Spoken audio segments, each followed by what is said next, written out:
Okay, we're gonna start up in this interesting casino, and we're gonna say we're gonna ask is how is English in Macau?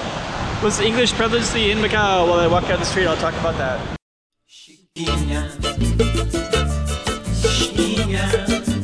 Go check out the room. Okay, I'm the content creator for this channel. If you like what I'm doing, just subscribe and hit the like button. Okay, we're in front of something called L'Arc Casino and L'Arc Hotel. This one is, what's that one? It's not MGM, it's a pretty big casino. It is MGM, sorry, it is MGM. Yeah, right there. Okay, we're going to be talking about how prevalent is English in Macau. So we're on the Macau side, and there's the MGM, there's the MGM right there, sorry. MGM Wynn, MGM right there with the lion. And the building's right there, and then this is the Wynn Casino, the hotel part. There's a little fountain in there, and then we're near Star World, another casino, and then we're near this casino as well. So this is on the Macau side, and I think usually people go to Cotai, but this one might be one that sometimes they go to. There's an entrance right there, and there's a bunch of angels up here. And we're just gonna follow this down and talk about how prevalent English is in Macau. And I guess we have to talk about language to talk about this one. So as a language-oriented one, basically Macau, this is one thing to think about Macau. There's a lot of languages here. The four prevalent ones are Cantonese, Mandarin, Portuguese, and English. So that basically means that almost everybody that grows up here, they have to learn some of these languages. And which one they learn is basically up to them, but Cantonese is a native language one. So most people will grow up knowing Cantonese,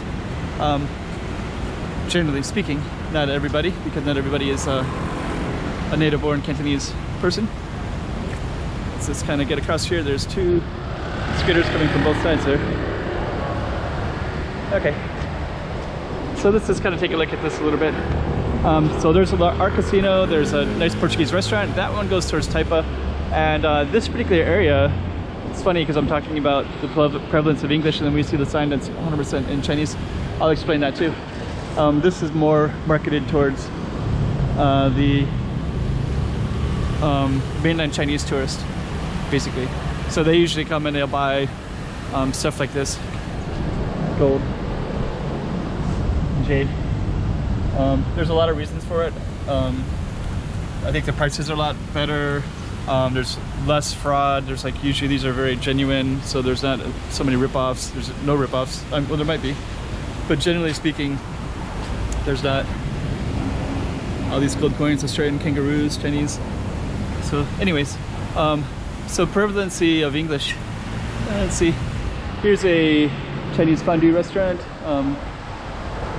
Actually, this one's basically Chinese too. Actually, to be honest, this particular area is predominantly focused for mainland tourists. There are lots of like schools. I think I just saw one that said ballet a minute ago. Yeah, here's one that says ballet. But they do have, this is like part of Star World, I guess. But yeah, this one has ballet up there. And that's in English, right? And I guess they even have all these ballet stuff on it. So I guess if you could see that. So there's a ballet studio. Well, anyways, in general, if I was in another area of Macau, I would see a lot more English. Of course, I see almost everywhere you see in the world has English anyways. But in general, it's pretty easy to communicate with people in English. One of the big things that's historical reasons for that is because the Portuguese were here and the British were in Hong Kong. So those two languages have been in this region for a very long time. And English is almost an obsessive language for people to know throughout Asia. And so a lot of Macau people, they have been studying English for a long time. So even with the Portuguese community, a lot of times they'll speak in English with them. So usually if they see a foreigner, even if they're Portuguese or whatever their other language might be, they'll usually communicate back and forth in English. But that being said, there are, let's see, this is another Chinese restaurant here. Let's see, it's all written in Chinese too. Huh. I guess there's more stuff written in Chinese than I thought. This one's written in Portuguese. Establishment of comidas Kaudim. Comidas is food. Establishment is written in Portuguese. Restaurant, vinho. I can't see the sign anymore. But wine restaurant. I guess you're seeing more Portuguese now. It's just that you see that sign there. It's a restaurante. I'm not sure. I guess that would definitely be Portuguese, but it's spelled in a way that looks like it's also Spanish too. Okay, so anyways, we're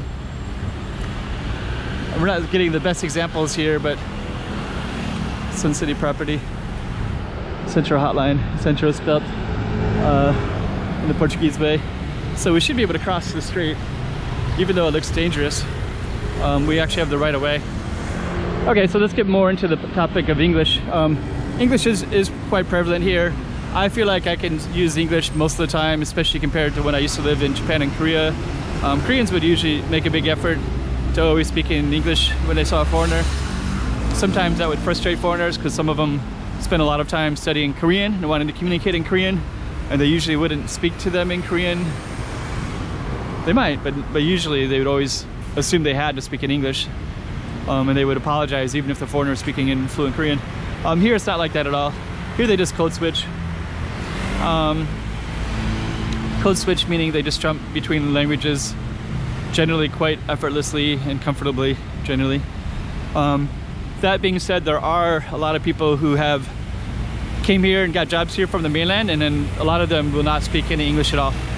So if I'm in where I see a lot of other foreigners, usually the locals will also speak a lot of English, like in Taipa, places like that.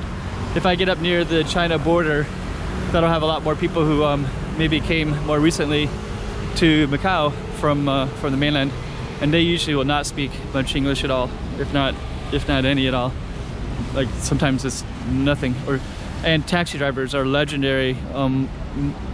Very few taxi drivers speak any English at all, and a lot of it is because of their origin, of where they didn't grow up here, generally. But sometimes you meet these people that speak fluent English. As always, there's like tons of exceptions. But I would say that in general, I can do a lot in English. And then when I go over to like Zhuhai or into China, a lot of times, you know, I can just try to do something really simple there. Like I could go into a hotel with my piece of paper that says I have a reservation.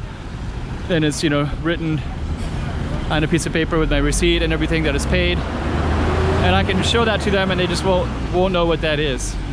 You know, they won't have any idea that a foreigner with a bunch of suitcases standing in the lobby of a hotel with a piece of paper that has a money thing on it. They don't understand that that means that I have a room there. It feels that way a lot of times in mainland. But here in Macau, you don't have that issue at all. Here, they'll just effortlessly, just intuitively treat you with a lot of respect. It's not a respect thing, but they'll have the language to be able to communicate with you very effectively and fluently.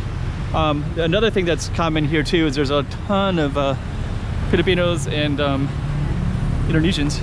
I was hoping to get in this park here, but I can't get in. And they'll speak English very well, especially the Filipinos, of course. Indonesians and Portuguese are kind of similar, where or they might not have strong English, but they'll be able to communicate pretty well, and they'll start learning English well just from being in Macau if they live here, generally. That's the case that I've usually noticed anyways. So anyways, let's just see, maybe we'll walk across here. So anyways, that's kind of English prevalency in Macau, and I think we might just end it right there. You can be more specific, and then I'll create another video. And this is the park that I thought I was going to walk into. It's a pretty cool park. I could still get in, but there's nobody there. You can get in if you show them your house card, but I won't do that. So okay, let's just end it right here.